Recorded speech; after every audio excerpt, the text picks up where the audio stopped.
week of CELTA Tutor in training. Last week for the candidates, I'm sure they're exhausted. There's only one more person in each group that has to do a TP.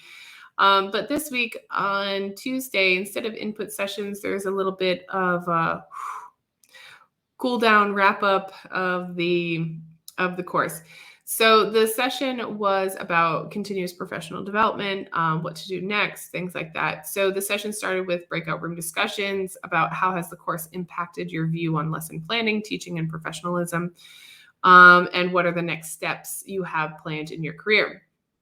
Then they came back, they shared their reflections, shared their next steps, and then they were split into larger groups and given a task. So the task was there was course elements and then positive impacts and areas for improvement. So they had to go through, and I can kind of tell you what they are, like input sessions. So what was the positive impact and what was something that they want to continually to improve? And when they put areas for improvement, they also had to make suggestions or links or things like that that they would want to.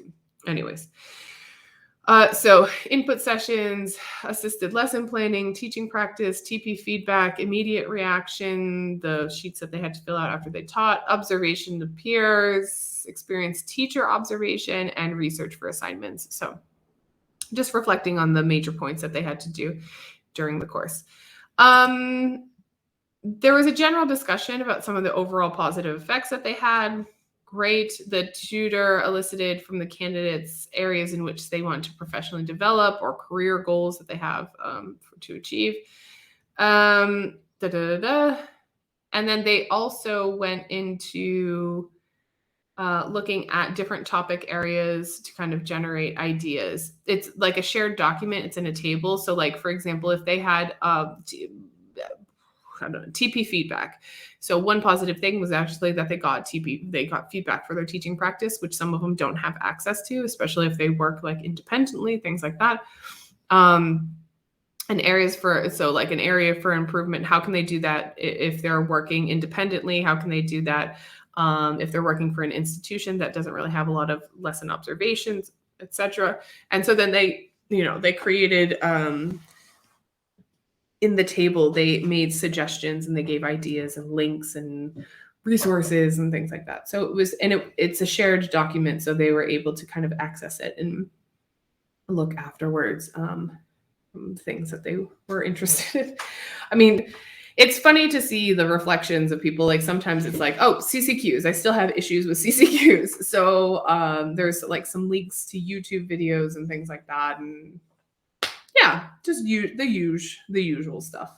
Just kind of sharing resources and planning what to do next. A lot of them planned to take a break, which I think is very, very much well-deserved. And yes, you should probably take a break. I always recommend taking a break after you do any type of course, because you have to like decompress, and you also have to absorb the information and the things that you had done. Some of them have interest in doing either masters or Delta or something along those lines. I would say you need to take a break first. And if you plan on doing those things, just because I've been through them, well, the Delta at least, you have to be really prepared to do that. It's much more demanding than the CELTA course is. And there's much more extensive amounts of reading. There's extensive amounts of lesson planning and preparation. In the CELTA course, one thing that's different is that your lesson plan is not assessed. It's taken into consideration, at least how this one was run. I got feedback on my lesson plan. We gave feedback on lesson plans. I got like a kind of like a grade on my lesson plan when I took my CELTA, whether or not it was to standard. And in this one, we didn't have that. We gave feedback on the lesson plans, but it didn't have the grading scale. I think it depends on the center that you go to. But in Delta, your lesson plan is graded, and your lesson plan needs to be it's compared to your teaching practice, where in CELTA is more kind of independent. Like you can still pass even if your lesson plan is not great. Even if you don't prepare a lesson plan necessarily for the first few TPs, you can still pass your lesson. In Delta, no. So it was funny. Some of the candidates who had the poorest time management and didn't have the organizational skills to get full completed lesson plans were the ones that were planning on doing Delta. So I would say that that would be ill-advised if you don't spend enough time dedicating yourself. You just need time. It's not that they can't do it. It's that they didn't have time to do the CELTA lesson plans. So I can't imagine that they would have time to do the Delta ones, which are much more extensive. What else did people want to do? People just in general wanted to take a break. It's also the end of the year, so that's understandable. People wanted to, there was quite a few people who wanted to read more because they felt very insecure with the amount of information that they were aware of. So that's really, really positive, because recognizing that you're unaware of so many things. I mean, it's a great realization. I have this realization all the time. Whenever I do a course, I'm like, oh my God, I know nothing. And it's like, there's so much I don't know. And then, you investigate and you gather more information. But the more information you gather, the more you realize you don't know stuff. So it's kind of like this horrific cycle for your psyche. But it's good. It's a good thing. So a lot of them wanted to go back through and especially start looking at like the suggested or recommended reading lists and just kind of digesting the information a little bit more, which I think is the best thing that you can do. And then on Thursday, we had our final person that did a TP, and we had some unassessed lessons. So the final TP in my group was a person that was very, very concerned, and she was very diligent. She didn't do so well on her TP7, and she was very uncomfortable with that. And she did a really good job on her TP8 because she really spent the time and effort. And she was like, oh, I need to get this, because she's, it's the last one. She was concerned. And so she did a good job. And then the other three candidates had, it was funny because it's unassessed, but they have to teach for 30 minutes each. And they could do whatever. And we suggested that they did games, and they actually planned lessons. So one of the things that you can do if you're teaching unassessed lessons is like plan a lesson and give the lesson, and play with the things, or try or test out the things that you're uncomfortable doing while you were doing the course. So it was funny. All of them did grammar, because they're all very comfortable with grammar, and I don't know why, but okay. So they all did grammar, but they were very interesting. They were connected, but also like dynamic enough that it didn't feel very like heavy. So kudos to them. So instead of playing games, they did grammar. So yeah, it was good. Instead of like wrapping it up, the students that participated in the course were quite happy afterwards. They were very, very grateful and expressed a lot of positivity towards the teachers and to us to the tutors as well. So that was nice to see that they found it beneficial, and that they were sad that they were going to be seeing each other on Thursday mornings, but that they were going to be coming back next semester, because they really liked the course, and they liked the whole dynamic of it, and it was fun for them. It's fun. I mean, they spend 4 weeks with 4 tutors, and then they spend 4 teachers, and then they spend the next 4 weeks with different teachers, and then it's kind of a fun thing for the students too, because you get to meet different people and see different things, and yeah. And that's it.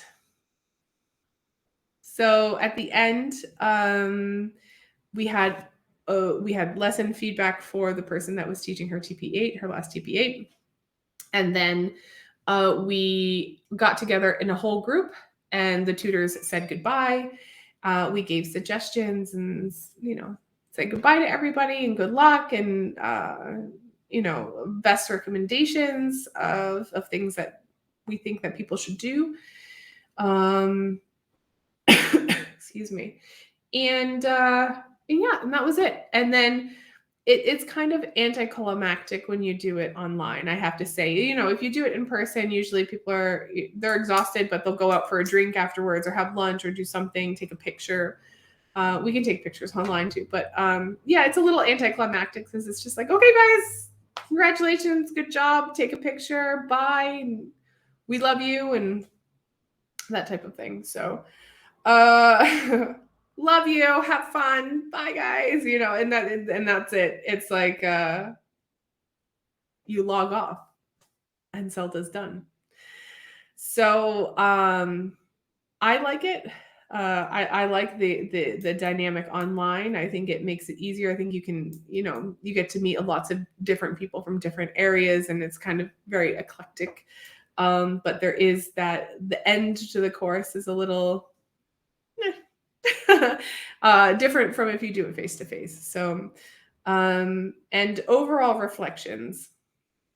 It was quite an experience. I had a really good group of teachers that I was able to work with. I'm super grateful for the opportunity, and especially working with the main course tutor and the assistant course tutor. It was they're really, really great people. So I had a wonderful time working with them. They were very supportive. And just very welcoming. So everything went well from the administrative side. Everything went well from the practical side. I was able to participate in all of the input sessions, participate in all of the TPs. I got all of my stuff done. I have 135 pages of reports, and I don't know, probably something like, let's see,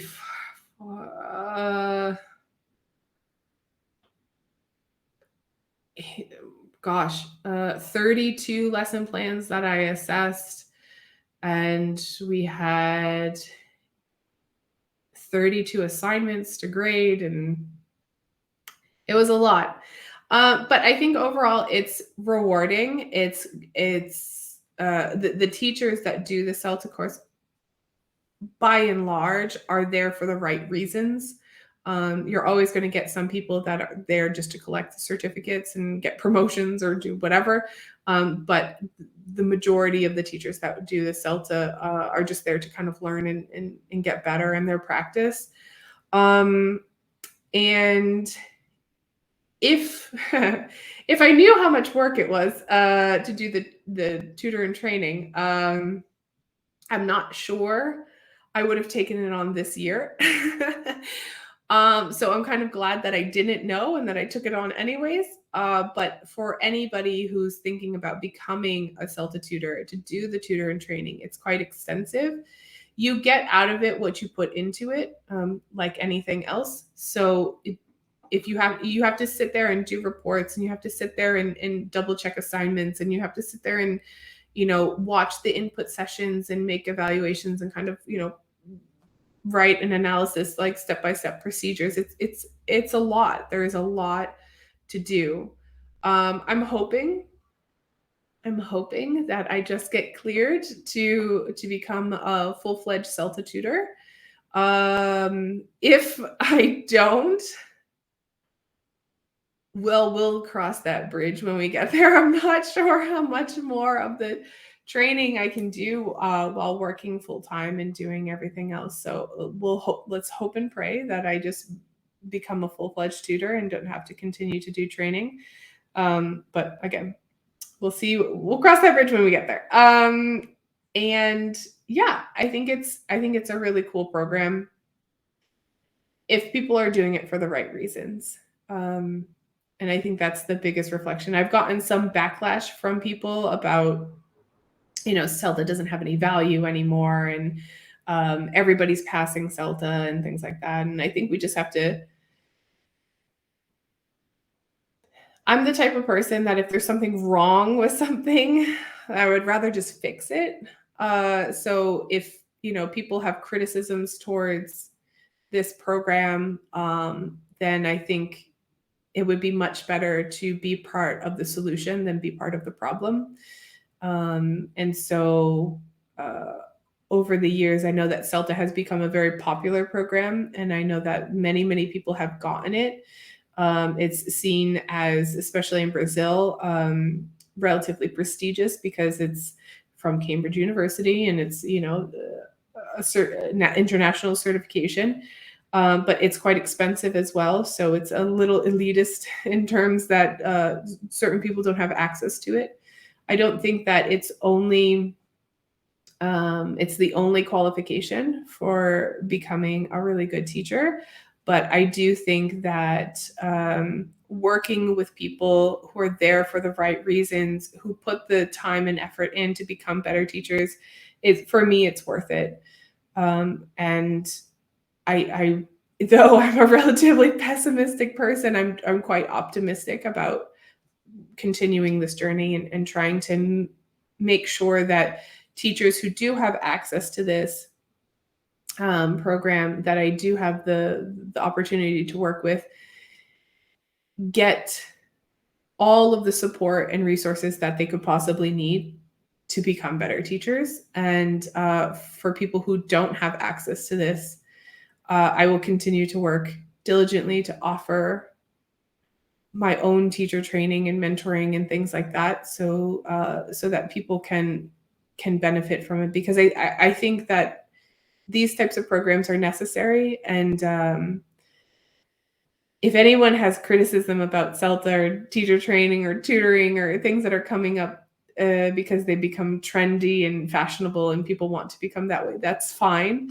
But I would just encourage you to be part of the solution, not become part of the problem. So identify that there are issues. Of course, there always are issues, but try to support other teachers and try to support, just kind of the growth and professional development that is necessary for our profession. So those are my last words of wisdom. And this is me officially signing off from my CELTA tutor and training journey. Hopefully I become a full-fledged CELTA tutor.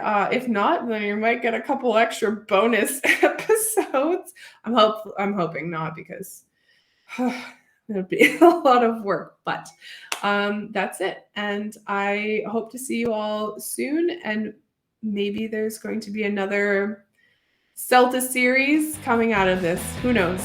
Thank you all for watching if you've made it through. And I'll see y'all later.